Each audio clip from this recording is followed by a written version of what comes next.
solemnly swear I, John Fitzgerald Kennedy, do solemnly swear that you will faithfully execute the office of President of the United States that I will faithfully execute the office of President of the United States and will, to the best of your ability, and will, to the best of my ability, preserve, protect, and defend the Constitution of the United States. preserve, protect, and defend the Constitution of the United States. So help you God. So help me God.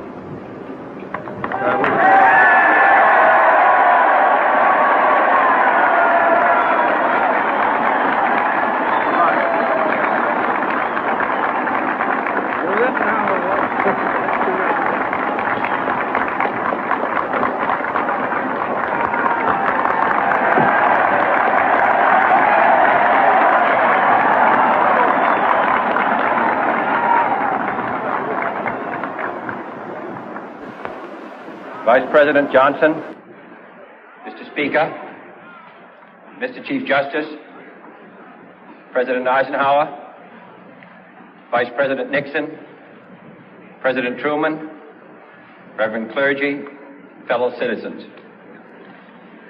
We observe today not a victory of party, but a celebration of freedom, symbolizing an end as well as a beginning, signifying renewal as well as change. For I have sworn before you and Almighty God the same solemn oath our forebears prescribed nearly a century and 3/4 ago. The world is very different now, for man holds in his mortal hands the power to abolish all forms of human poverty and all forms of human life. And yet the same revolutionary beliefs for which our forebears fought are still at issue around the globe. The belief that the rights of man come not from the generosity of the state, but from the hand of God. We dare not forget today that we are the heirs of that first revolution. Let the word go forth from this time and place to friend and foe alike that the torch has been passed to a new generation of Americans born in this century, tempered by war, disciplined by a hard and bitter peace, proud of our ancient heritage, and unwilling to witness or permit the slow undoing of those human rights to which this nation has always been committed and to which we are committed today at home and around the world.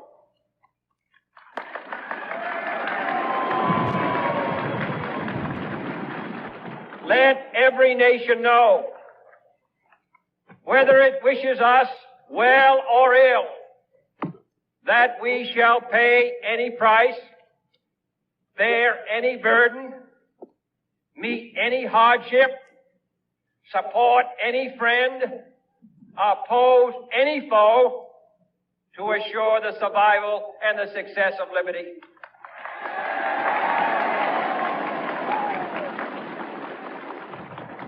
This much we pledge and more.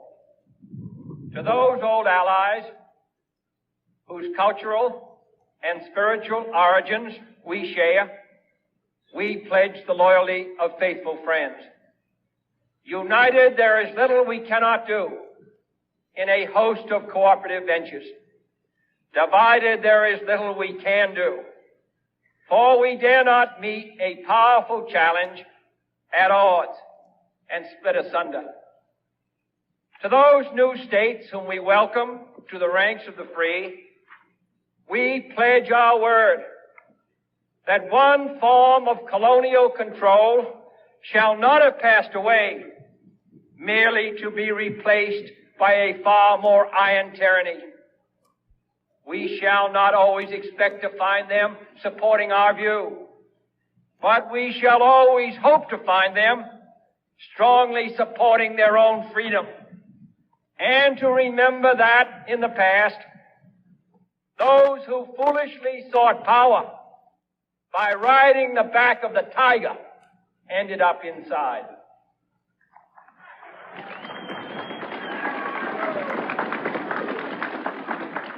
To those people in the huts and villages of half the globe struggling to break the bonds of mass misery, we pledge our best efforts to help them help themselves for whatever period is required, not because the communists may be doing it, not because we seek their votes, but because it is right.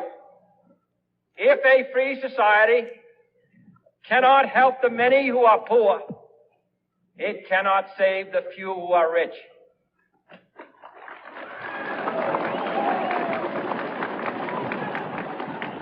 To our sister republics south of our border, we offer a special pledge to convert our good words into good deeds, in a new alliance for progress, to assist free men and free governments in casting off the chains of poverty. But this peaceful revolution of hope cannot become the prey of hostile powers. Let all our neighbors know that we shall join with them to oppose aggression or subversion anywhere in the Americas. And let every other power know that this hemisphere intends to remain the master of its own house.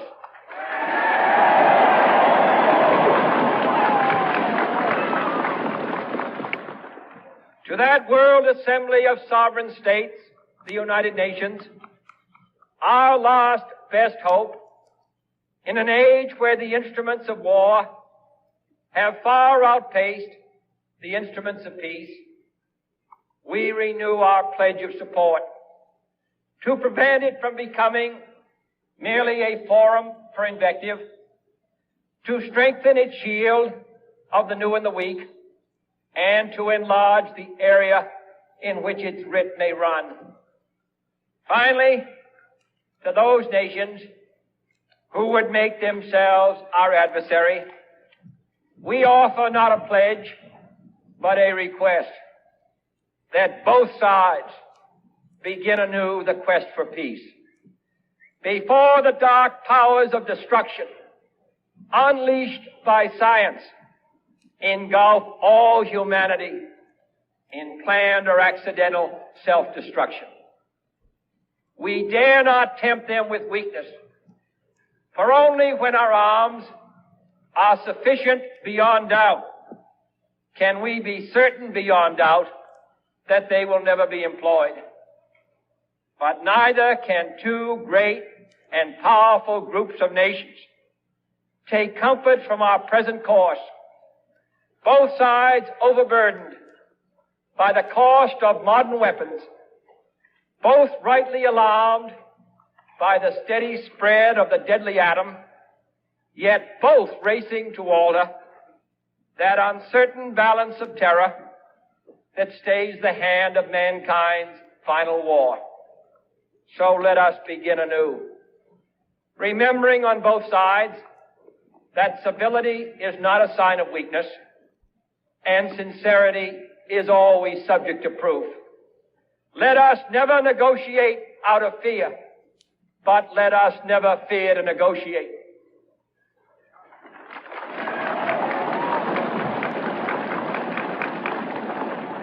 Let both sides explore what problems unite us, instead of belaboring those problems which divide us. Let both sides, for the first time, formulate serious and precise proposals for the inspection and control of arms, and bring the absolute power to destroy other nations under the absolute control of all nations.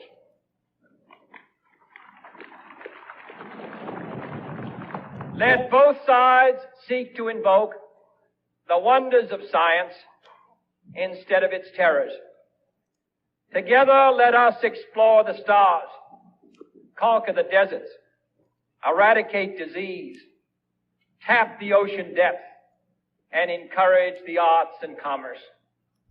Let both sides unite to heed in all corners of the earth the command of Isaiah to undo the heavy burdens and let the oppressed go free. And if a beachhead of cooperation may push back the jungle of suspicion, let both sides join in creating a new endeavor, not a new balance of power, but a new world of law where the strong are just and the weak secure and the peace preserved. All this will not be finished in the first 100 days, nor will it be finished in the first 1,000 days, nor in the life of this administration, nor even perhaps in our lifetime on this planet. But let us begin.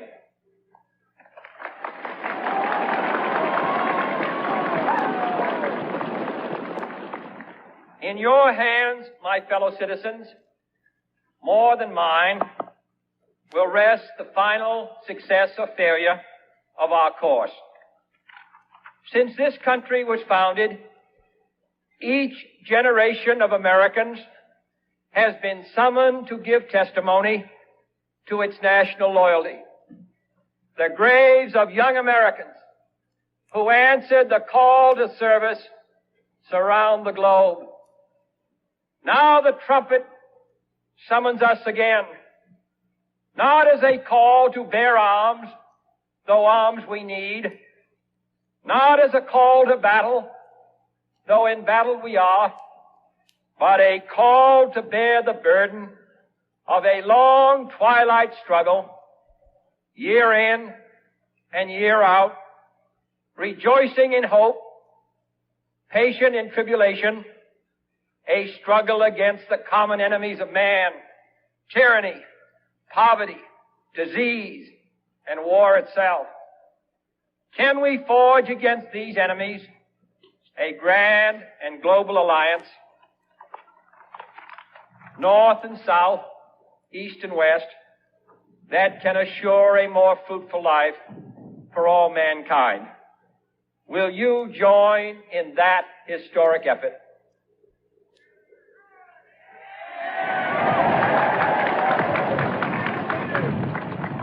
In the long history of the world, only a few generations have been granted the role of defending freedom in its hour of maximum danger. I do not shrink from this responsibility. I welcome it.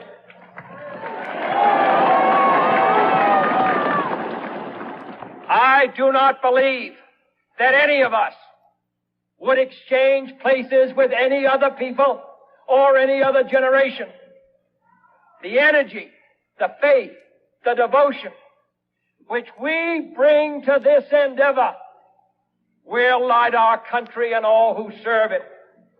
And the glow from that fire can truly light the world. And so, my fellow Americans, ask not what your country can do for you. Ask what you can do for your country.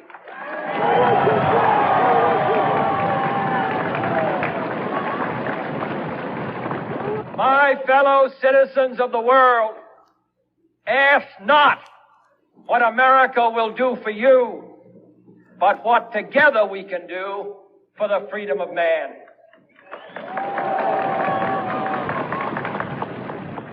Finally, whether you are citizens of America or citizens of the world, ask of us here the same high standards of strength and sacrifice which we ask of you.